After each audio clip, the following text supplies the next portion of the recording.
Ibou Diouf, l'actualité qui reste dominée par le report de la présidentielle Aar Sunu Élection exige le respect du calendrier électoral.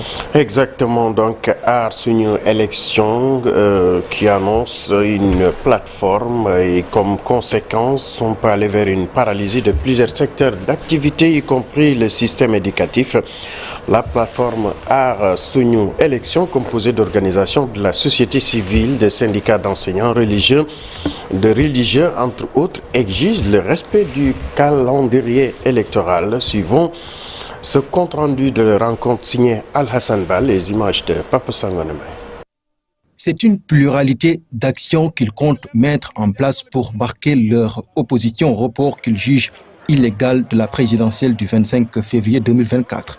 Aar Sunu Élection démarre d'abord par les écoles, les mosquées et les églises. Nous avons demandé aux imams de consacrer leur prêche à la question. Nous avons également demandé aux prêtres de faire la même chose le dimanche dans leur homélie, de consacrer leur homélie au report illégal de l'élection présidentielle.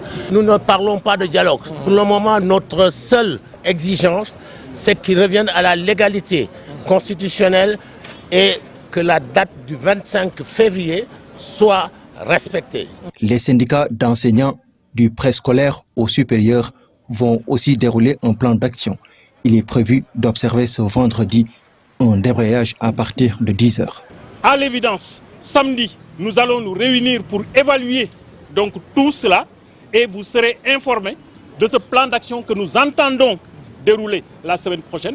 Et Dame le disait tantôt, dont l'objectif c'est d'appeler les autorités à la raison, de manière à ce que la légalité constitutionnelle soit restaurée.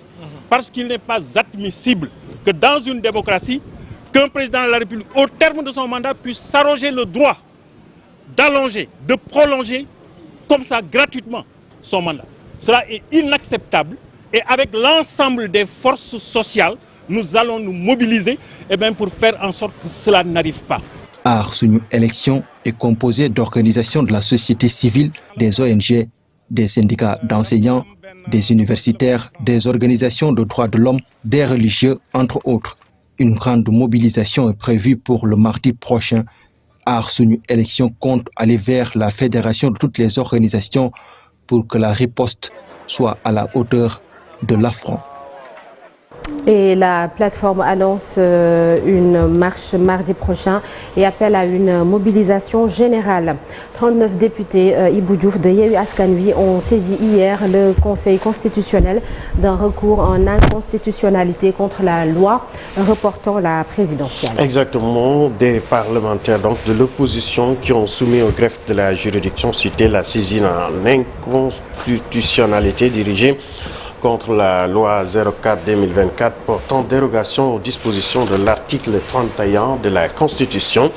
39 députés de Yewwi Askan Wi via Mohamed Aïb Salim Dafé et Samba Dang ont saisi le Conseil constitutionnel pour contester la loi constitutionnelle qui reporte l'élection présidentielle au 15 décembre prochain.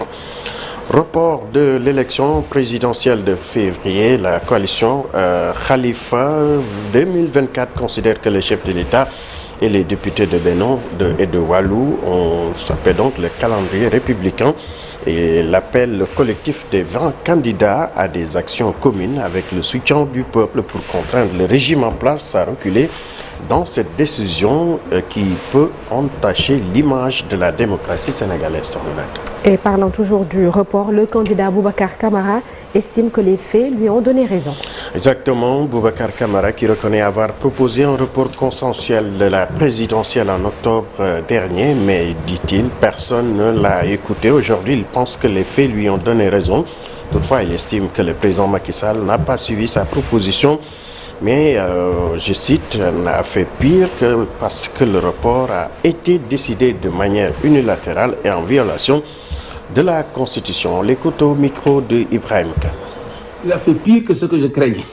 Moi, je proposais un report consensuel de l'élection présidentielle avec une discussion de tous les acteurs pour trouver des solutions sur le parrainage, le fichier, le contrôle du parrainage, etc.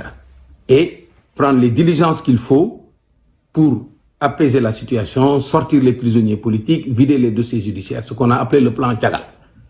Personne ne m'a suivi, ni l'opposition, ni le pouvoir. Ils ont dit que c'était pas bon, qu'il fallait respecter le calendrier électoral, alors que le calendrier électoral était déjà violé depuis longtemps. Sur la durée du parrainage, sur le début de révision et tout. Je me suis dit, ok, ils n'en veulent pas, on va voir. Aujourd'hui, les faits m'ont donné raison. Les conditions dans lesquelles le parrainage a été effectué a permis d'éliminer une 50aine de personnes. Absolument. Ça, c'est un fait. Aujourd'hui, ils ont fait pire. Ils ont pris un décret pour abroger, retirer même la convocation des électeurs. Et ça ne repose sur aucune prérogative juridique. Ni la Constitution, ni la loi électorale, ni la loi organique. Il n'y a aucun texte qui permet à un président de la République d'interrompre le processus électoral. Aucun texte. C'est une violation flagrante qui est déférée devant le juge administratif qui va statuer.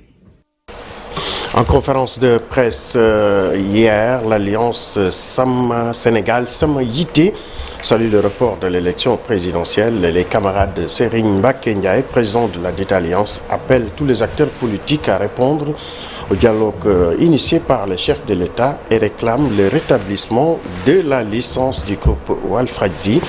Fatou Bintou Konté et Alioune Diagne ont assisté à cette conférence de presse.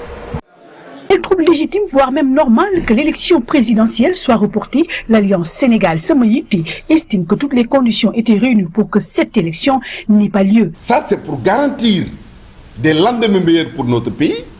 C'est pour qu'il n'y ait pas de contestation post-électorale. C'est pour que celui qui dirige le pays à partir de la prochaine élection ait la légitimité qu'il faut pour diriger ce pays. Mais tous ceux qui se disent en l'absence de Karim, je peux être président. À l'absence de Ousmane Sonko, je peux être président. À leur présence, je ne serai certainement président. Tous ces gens-là, ils veulent que l'élection se tienne aujourd'hui et maintenant. L'Alliance lance un appel à tous les acteurs politiques pour venir répondre au dialogue national lancé par le chef de l'État pour le bien du peuple. Il nous faut dialoguer dans l'intérêt exclusif du Sénégal. Et pour la facilitation de ce dialogue, nous lançons un appel à tous les Sénégalais. Serigne Mbacké Ndiaye et ses camarades réclament aussi le rétablissement de la chaîne de télévision Walfadjri. De la République de faire prendre les dispositions nécessaires pour que la chaîne Walfadjri puisse retrouver sa licence. Je le fais pour la démocratie, pour la liberté de la presse, mais également et surtout pour les travailleurs qui sont à Walfadjri. L'Alliance Sénégal Sama Yité soutient aussi la libération des détenus politiques pour un climat social apaisé. En visite au Sénégal, le président de la République de la Guinée-Bissau a été reçu dans la soirée par le président Macky Sall. Umaro Sissoko Embalo s'est entretenu avec le chef de l'État sur la situation de la sous-région. Le président bissau-guinéen précise qu'il ne vient pas en tant que médiateur, mais entretient d'excellentes relations avec toute la classe politique sénégalaise. Toutefois, il invite les citoyens sénégalais, en l'occurrence les leaders politiques, au dialogue, car de la stabilité du Sénégal dépend celle de la sous-région Sornanat. Et tout à fait autre chose à présent, la communauté layène célèbre à partir de demain, samedi, la 144e édition de l'appel de Seydina Limamou Laye Al Mahdi. C'est prévu donc le 10 et 11 février, donc le conservateur du mausolée Seydina Issa Laye rappelle le code vestimentaire. Imam Bachir Laye Thiam soutient que la communauté layène, pour la communauté layène, la couleur blanche a une signification symbolique. Sornata, on va l'écouter dans la deuxième partie donc de cette édition. Un dress code que Ibou Diouf a commencé à respecter depuis hier. L'actualité des sports avec le tournoi qualificatif aux Jeux Olympiques, les Lions du basketball, malheureusement éliminés. Éliminé donc, le Sénégal s'incline devant le Nigeria, score 72-65, une défaite qui s'est dessinée en seconde période où les Lions n'ont inscrit que 19 points pour le Nigeria. Cette victoire est synonyme de qualification aux Jeux Olympiques Paris 2024 aux grandes dames des Lions du Sénégal éliminés. Suivons ce récit signé Cheikh Sadibou Diarra. Les basketteuses sénégalaises verront les Jeux Olympiques Paris 2024. à partir de leur poste téléviseur. Les Lions sont éliminés par les Nigérianes au terme d'un match perdu sur le fil au tournoi qualificatif olympique à Bruxelles. Sous la direction de leur nouveau sélectionneur, l'Espagnol Alberto Antuña, elles font plus que tenir tête aux championnes d'Afrique, surtout à la première période. Le Sénégal, porté par le duo Yacine Diop, meilleure marqueuse du match avec 23 points, et Sierra Delar, perd juste de 2 points le premier quart-temps avant de remporter le deuxième de 11 points pour mener à la mi-temps 46-37. Les Nigérianes, piquées dans leur orgueil, élèvent le niveau du jeu. Elles imposent un défi physique fatal aux Lions. Dans le dernier quart-temps, remporté largement 23-8. Bien aidées aussi par leur adresse à 3 points, la hiérarchie en Afrique est respectée. Le Nigeria bat le Sénégal 72-65 et se qualifie aux Jeux Olympiques Paris 2024. Les Lions, qui n'ont plus rien à jouer au tournoi de Bruxelles, rencontrent les Belges ce vendredi à partir de 19h45, puis les Américaines ce dimanche à 18h15. Allez, Ibou, on termine, n'est-ce pas? Oui, c'était tout, Sokhna Nata, pour cette première tasse Actu. Oui, merci beaucoup, Ibou Diouf, pour cette première tasse Actu. Rendez-vous tout à l'heure pour la version Wolof de l'actualité nationale.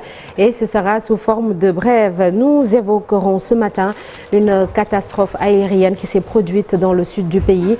C'était le 9 février 1992. Un avion de la compagnie privée gambienne, Gamcrest, s'est écrasé près de Kafountine. 31 personnes ont perdu la vie et 28 autres ont été blessés.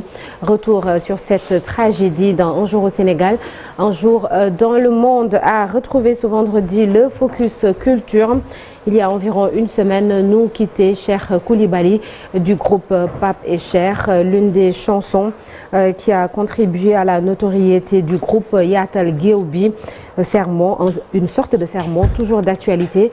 24 ans après, Ibou Diouf signera le Focus Culture de ce jour. À ne pas oublier la revue de presse de Chérif Dia et la météo du jour. Ce sera une présentation de Oumy Samb. Tout de suite, l'actualité internationale.